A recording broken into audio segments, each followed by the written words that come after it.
pi asi thâu pi alung kho in sin son pi akam adam me len thang pi atha asen hau kip pi ahan se ahi wan abon chan to na ipu chang thu chang ya son se ahi re ni gon inai le ye aki khon ni ngo inai le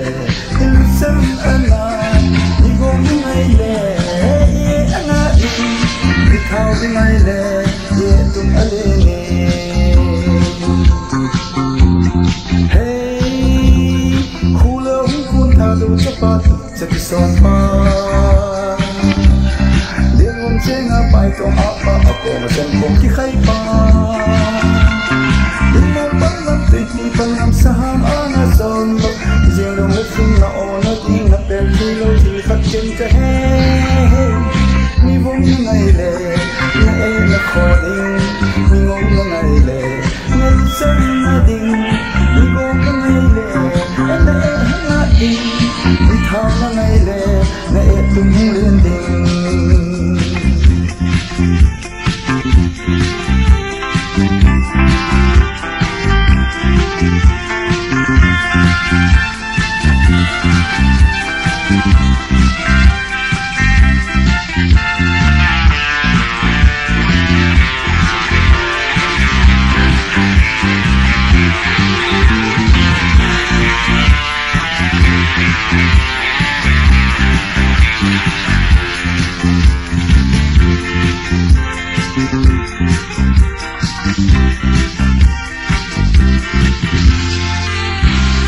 Kikem kau belpu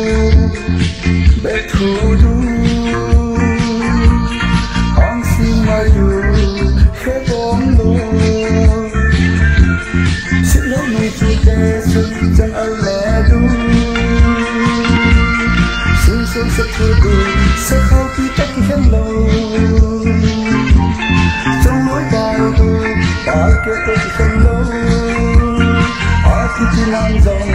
abon sahin Dona ipu chang thu chang ya son se ahi ve Ni gong inai le ye aki khon Ni ngong inai le Ni chang ana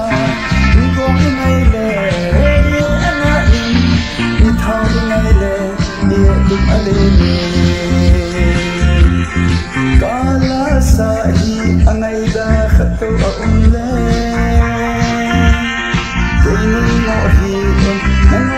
Say fear me